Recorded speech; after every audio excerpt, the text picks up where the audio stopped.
If you've ever wondered if INFPs can make great leaders, the answer is definitely yes. And in this video, I want to talk about why.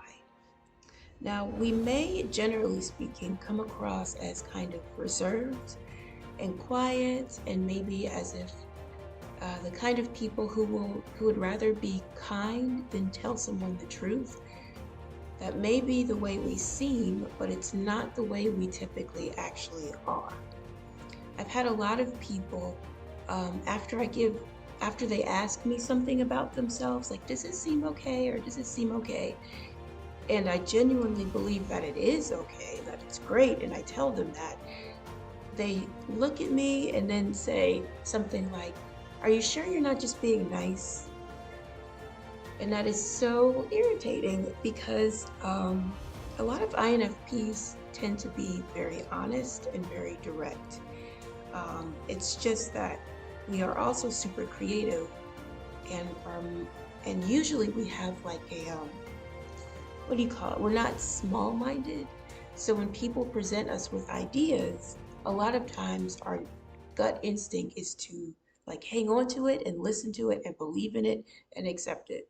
So we are pretty accepting, but that does not mean that we are not direct and that we don't speak our minds. So anyway, to move into the qualities that a lot of INFPs have that can make us great leaders. And one of them is actually the ability to be direct when need be. Um, and I'm looking down at my notes. For one, we're also very curious by nature.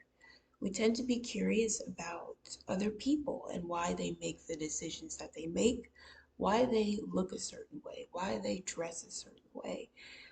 If I see someone who stands out, I usually somehow find the courage to go up to that person and engage them in conversation so that I can eventually find out why they're so different. Why do you dress like that? Why are your mannerisms like that?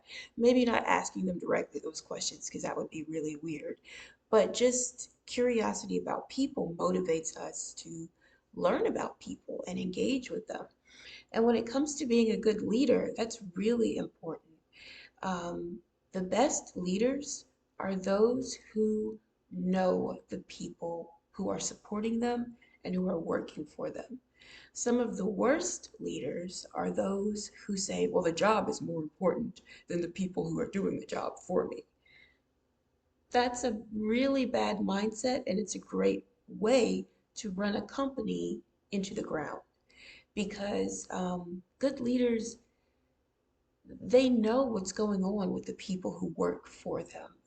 In fact, they don't usually view them as working for them. They view them as working with them, as colleagues, because they know that among these people, there are strengths that they, as a leader, don't have. They might have the ability to lead, which means to motivate and encourage and help people to get the job done, but they don't necessarily have those particular talents that enable this person to get the job done.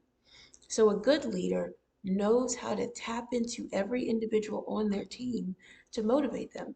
And to know how to do that, you have to be curious enough about people to want to find out who they are and what makes them tick. So, one reason that INFPs make good leaders is because we are by nature, generally speaking, curious about people and we take the time to find out about them. Another thing, another quality that can help us be good leaders is our natural empathy. Most of the time, INFPs are very empathetic. I was trying to think of another word, but yeah, we're pretty empathetic, which means it's like second nature without even thinking about it for us to put ourselves into another person's shoes to try and see things from their perspective. Um, Now, everyone is different. Just because a person is an INFP does not mean that they may not have some narcissistic tendencies. They may not be a little, it doesn't mean that I can't word today. It doesn't mean that they might not have the tendency to be a little bit more self-focused, because some INFPs do get stuck in being self-focused. But generally speaking, as a whole, we tend to care as much about other people as we do about ourselves. So that makes it a little bit easier for us to put ourselves into other people's shoes and try and see from their perspective. And why this works for leaders is because when you have people on your team, you want to make sure that the team is working together to get a job done. When one person is out of sync with the team, then the whole team can fall short of your target. So it's important to figure out, and this also goes back to the curiosity thing, being curious about why people are the way they are. But when we see someone who's just not falling in line, um, empathy would motivate an INFP or any good leader um, to not just get angry, but maybe to feel a little annoyed, irritated, but at the same time to know this person well enough to know, well, when I hired this person, it was because they had such good qualities and yada, yada, yada. So something is wrong. Let me figure out what's wrong. So then they'll talk to the person, use empathy to draw them out because sometimes people, a lot of times, people don't just pour their heart out. You have to kind of finesse people. You have to make them feel comfortable. And the way to do that is through empathy. Instead of talking at them and saying, you didn't accomplish your goal, blah, blah, blah, blah, blah, ask them, how are you doing? And then listen when they respond. And as they respond, put as a leader, I would have to put myself in their shoes. Okay, this person says they're dealing with A, B, and C. How would I deal with that if I were in their shoes? Oh, I might feel this way, and this way. And then a leader would bring that up and say, well, if you're going through that, are you also experiencing this, and this? And then that way the person would feel heard and understood and like they're working with someone who is rooting for them, not someone who is just nagging them to fulfill yet another responsibility that when they already have too much on their plate. So empathy helps us to connect, helps good leaders to connect with members of their team so that the team can work cohesively and get a job done well. And then lastly, another good quality is INFPs have a lot of creativity, generally speaking. Not even generally speaking, I'm just going to say INFPs have great creativity, period. um, we all have a big imagination. That's just the way we come. Um, it's the way our brain is wired. So that helps as a leader because a lot of times leaders have to compete with other companies or organizations or groups who are doing a job or a task similar to what they are trying to achieve. But because INFPs naturally are, what is the word, neurodivergent, our brains just work differently from the average human beings. We will think of creative ways to get from point A to point B, ways that the average person will not think of. So that can help us to be a step ahead of competitors because we might approach things differently than our competitors would.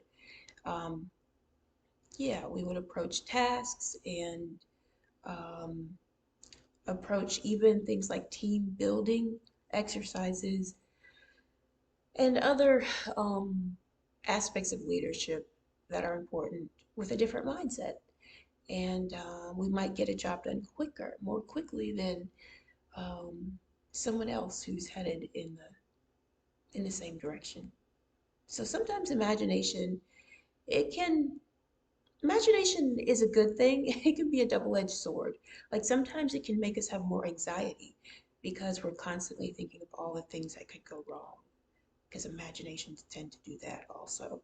But then it can also help us to plan ahead because we're imagining, well, what if this goes wrong? Okay, well, I need a plan B, C, D, E, F, and your imagination fuels those fires as well so that you are well prepared for many disasters and big disasters that can happen. Um, Yeah, so if it seems like INFPs wouldn't make good leaders at first glance, this is inaccurate. We actually can make great leaders because of our natural curiosity about people, our empathy for the people who we work with and work around. I said the same thing twice. And also our big imaginations that allow us to think outside of the box and help us to get things done in a quick and creative way. Um, oh, speaking of that, um, creativity, I mean, I did write another book. Yay! This one is actually the first nonfiction book I've written and published. Yes, it is the first one. Yes. And it's called, let's see if I can remember the name of it. Ready, Set, Launch, Take Flight with Self-Publishing. Yes, that is what it's called. And obviously, it is about how to write and self-publish a book because I've done that well over a dozen times. And by now, I've messed up enough to know what not to do, and I would like to share that information with other people. So the book is about $4.99. Yeah, it's $4.99 because I didn't want to make it like expensive. And it's available on Amazon. It may also soon be available in Barnes and Noble's website, on their website. So you can check that out if you would like. I also have other books that are available to peruse. And you can find them on my website, which is what is it? It's author Paula L. Jones.weebly.com, which is a lot. And I need to just make that a .com at some point. But money takes money to do all that. But anyways, I hope you enjoyed this video. And INFPs, if you're watching this, I hope it helps you to remember that you have the skills that it takes to become a great leader or be even more of a great leader if you already are. I know sometimes we can beat ourselves up a little bit because the world does have a tendency to look down on INFPs and other people who are soft-spoken. Um, but we cannot let the world beat us down. We have to remember that we're here for a reason and that we do have good qualities. We have a great imagination, or imaginations, I should say.